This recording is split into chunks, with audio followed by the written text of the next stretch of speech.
लग्नानंतर होईलच प्रेम. प्रेक्षकांनो, मालिका खूपच सुंदर वळणावरती आलेली आहे आणि आत्ता मालिका घेणार आहे तो म्हणजे एक 8-9 महिन्याचा लीप. आणि या लीपमध्ये मालिकेमध्ये आता असं काही आपल्याला बदल घडताना दिसणार आहेत की या सगळ्यामध्ये नंदिनी आणि काव्या यांच्यासोबत न्याय तर होणारच आहे, पण पण आता रम्या वसू यांना आता जन्माची अद्दलसुद्धा घडणार आहे. काय प्रोमो आउट झालेला आहे आणि या सगळ्यामध्ये आत्तापर्यंत आपण समजतोय नंदिनीच्या बाळाला काहीतरी झालंय आणि त्यामुळे एकच बाळ या घरामध्ये येणार आहे. पण या प्रोमोमध्ये आपल्याला 2 बाळं दिसत आहेत. नक्की आता ही 2 बाळं कोणाची आहेत आणि आता दोघींची 2 बाळं आहेत की एकीची 2 बाळं आहेत? पण आपण जो विचार करतोय त्याच्या पलीकडे मालिकेतला ट्विस्ट आलेला आहे. हो प्रेक्षकांनो, आपण विचारसुद्धा करू शकत नाही आहोत असा ट्विस्ट मालिकेमध्ये आलेला आहे. नक्की मालिकेमधला हा ट्विस्ट काय आहे? 2 बाळं कुणाची आहेत? काय झालंय? सगळं सविस्तरपणे आपल्याला पाहायला मिळणार आहे.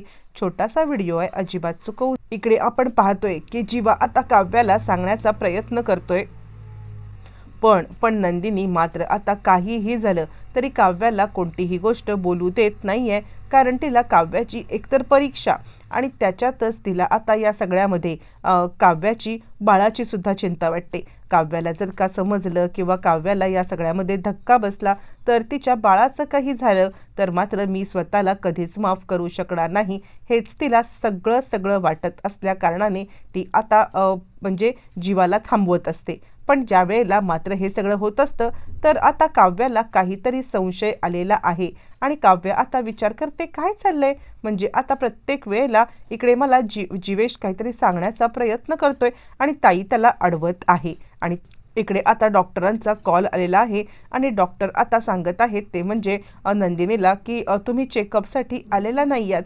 आणि त्यावरती म्हणजे जीवा फोन उचलतो आणि जीवा सांगायला लागतो, डॉक्टर हो, पण आता चेकअपचा काय अर्थ आहे? नंदिनी या सगळ्याला प्रिपेअर नाही आहे. तिला आता दरवेळेला हॉस्पिटलला आलं की या सगळ्या गोष्टी आता आठवत राहतात आणि त्यामुळे तिला त्रास होतो. म्हणून मला असं वाटतंय की हे सगळं थांबवलेलं कधीही चांगलं. यावरती ते म्हणतात, नाही, मला काहीतरी वेगळा डाऊट वाटतोय आणि पुन्हा जर का प्रेग्नन्सीचा आपल्याला तुम्हाला ट्राय करायचं असेल तर ते करणं वर्थ इट आहे का? ते करण्यासाठी आता इकडे तुम्ही कॅपेबल आहात का? हे सत्य जर का जाणून घ्यायचं असेल तर एकदा या.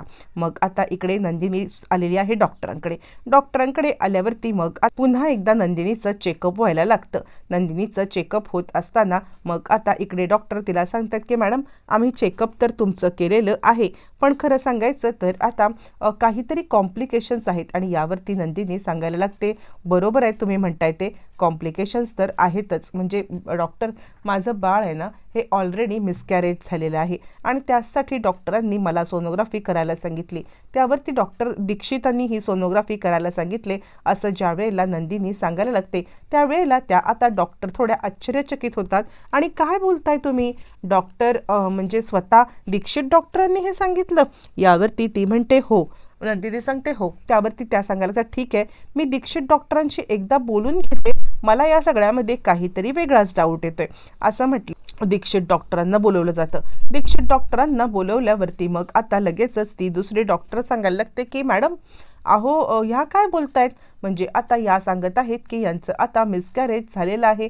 मला खरंच कळत नाही आहे की हे सगळं काय चाललंय. आणि त्यावरती डॉक्टर सांगायला लागतात, हो, त्यात न कळण्यासारखं काय आहे, खरंच मिसकॅरेज झालेलं आहे ना. आणि त्यावरती ती म्हणते, डॉक्टर तुम्ही एकदा या, जरा सोनोग्राफीमध्ये बघूया. असं म्हटल्यावरती डॉक्टर म्हणतात, काही कॉम्प्लिकेशन्स झाल्यात का? आणि नंदिनी अजूनच आता अस्वस्थ झालेली आहे. डॉक्टर स्वतः ते पाहतात, त्यांना धक्का बसलेला आहे. आणि त्यानंतर मग आता डॉक्टर सांगतात, ठीक आहे नंदिनी, तुम्ही एक काम करा, तुम्ही आता घरी जा, मी या सगळ्यामध्ये तुम्हाला रिपोर्ट पाठवून देईन. नंदिनी सांगते, डॉक्टर मी पुन्हा आई होऊ शकणार नाही आहे का? हे रिपोर्ट सांगतायत का? डॉक्टर म्हणतात, नाही, मी स्वतः चक्रावून गेलेली आहे की हे सगळं काय चाललंय, कसं चाललंय, आणि त्यामुळे मी तुम्हाला सध्या तरी काहीच सांगू शकत नाही आहे. तुम्ही या सगळ्यामध्ये आता इकडे फक्त एकच काम करा, तुम्ही आता म्हणजे घरी जा.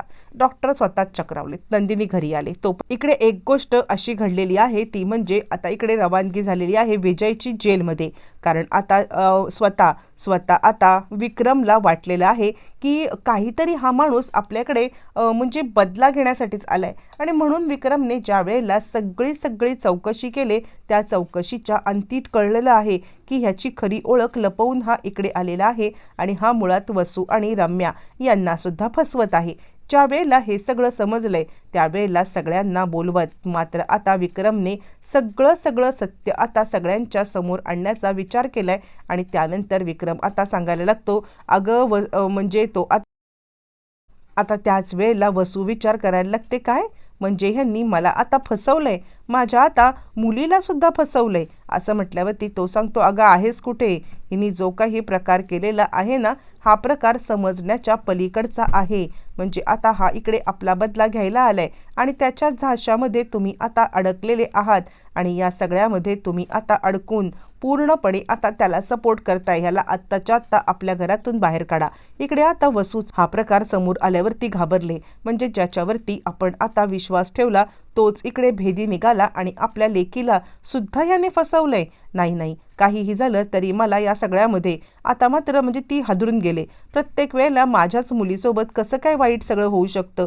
आणि त्यानंतर ती आता मोठं कारस्थान करायला निघते. आपल्या रम्याला धोका मिळालाय म्हटल्यावरती ती आता दुसऱ्यांच्या सोबत सुद्धा कसा धोका होईल ते सुद्धा करण्याचा प्रयत्न करते आणि ती विचार कर काहीही झालं तरी मी या चोर ओटीला मात्र आता या नंदिनीचं सगळं भांडं आता फोडणार. कारण तिला कळालेलं आहे की नंदिनीचं मिसकॅरेज झालेलं आहे आणि त्याचमुळे इकडे आता चोर ओटीच्या दिवशी इकडे वसूने खूपच मोठा आता ती आता इकडे डॉक्टरांकडून रिपोर्ट आणून सगळ्यांच्या समोर आणण्याचा मात्र आता प्रयत्न करत आहे. पण हा तिचा प्रयत्न अचानकपणे तिच्यावरतीच उलटा होताना मात्र आता आपल्याला दिसणार असतो. बरं, चोर ओटीच्या सकाळी सगळ्यांच्या समोर आता वसू सांगायला लागते, दादा काल तू मला म्हटलास की तू कुणावरतीही विश्वास ठेवतेस आणि ठीक आहे त्या विजयनी आम्हाला फसवलेलं आहे. खरं तर या सगळ्यामध्ये आम्ही आता फसलो पण तुम्ही सुद्धा फसत आहात ही गोष्ट तुमच्या का नाही लक्षात येत. आणि त्यावरती मग आता लगेचच इकडे सगळेजण समोर येतात आणि काय झालं, कोण कोणाला फसवतोय. त्यावेळेला ती आता नंदिनीचा हात धरते आणि नंदिनीला सगळ्यांच्या समोर घेऊन येते. ज्या वेळेला ती नंदिनीला समोर घेऊन येते आणि त्यावेळेला ती सांगायला लागते, ही नंदिनी तुम्हाला सगळ्यांना फसवत आहे. आणि असं म्हटल्यावरती मग आता नंदिनी सांगायला लागते, काय झालंय काय. आणि यावरती आता इकडे वसू सांगायला लागते, मुळातच ही बाई प्रेग्नेंटच नाहीये आणि तुम्ही सगळेजण हिला प्रेग्नेंट म्हणून डोक्यावरती बसवून ठेवलेत ना, ही प्रेग्नेंट नाहीये. काहीही झालं तरी सुद्धा या सगळ्यामध्ये तुम्हाला मात्र आता ही फसवत आहे. विचारा हिला, मी जर का खोटं बोलत असेन तर. आणि यावरती मग आता चिडलेली काव्या सांगायला लागते, बघा आमचा तुमच्यापेक्षा जास्त विश्वास माझ्या आता ताईवरती आहे आणि तुम्ही जर का जास्त बडबड केलीत ना तर आता तुमचीच रवानगी या घरातून बाहेर पडेल. काय पुरावा काय तुमच्याकडे ताई प्रेग्नेंट नाही याचा. आणि यावरती ती सांगते, अगं पुरावा मी द्यायची गरजच नाही आहे ना, पुरावा आता हिलाच विचार की ती प्रेग्नेंट आहे किंवा नाही आहे. असं म्हटल्यावरती नंदिनी आता मात्र काहीच बोलत नाही आहे. आणि या सगळ्यामध्ये आता मात्र काव्या चांगलीच भडकलेली आहे आणि काव्या सांगायला लागते, खबरदार ताईवरती एक घाणेरडा आरोप केला तर. असं म्हटल्यावरती ती सांगते, ठीक आहे तुझी ताई धुतळ्या तांदळासारखी स्वच्छ आहे ना, मग आता हिला सांग की आता तुझी शपथ घेऊन बोलायला. यावरती काव्या चिडते आणि असं काहीही मी माझ्या ताईला अजिबात सांगणार नाही आहे आणि तुम्ही खबरदार गप्प बसा. तोपर्यंत मग आता जीवा तिकडे येतो, थांब काव्या असं म्हणत तो काव्याला थांबवतो. आणि यावेळेला फॉर अ चेंज वसू आत्या खरं बोलत आहे.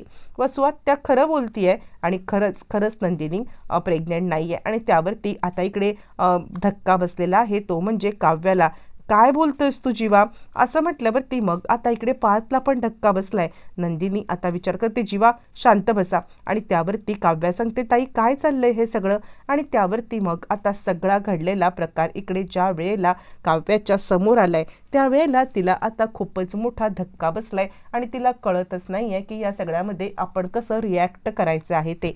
पण प्रेक्षकांनो मात्र लीप घेताना मालिका 1 वर्षाचा जवळ दिसणार आणि काव्याला जुळी दोघेही मुलं होणार आहेत आणि त्याच एका बाळांपैकी एक बाळ मात्र आपल्या नंदिनी ताईला देणार, कारण आता आपल्यासारखा ड्रेस घातल्यामुळे आपल्यावरचं संकट तिच्यावरती आलंय हे सत्य ज्या वेळेला काव्याला समजले तेव्हा तिने निर्णय घेत ताईला सुद्धा आई बनवले आणि स्वतःसुद्धा आई बनलेली आहे. एका झटक्यात छान नियतीने न्याय घडवून आणलेला आहे आणि रम्या आणि वसू यांचा प्लॅन फ्लॉप झालाय. विजयची रवानगी घराच्या बाहेर झालेली आहे आणि अशा पद्धतीने मालिका खूपच सुंदर वळणावरती सुद्धा चालू आहे.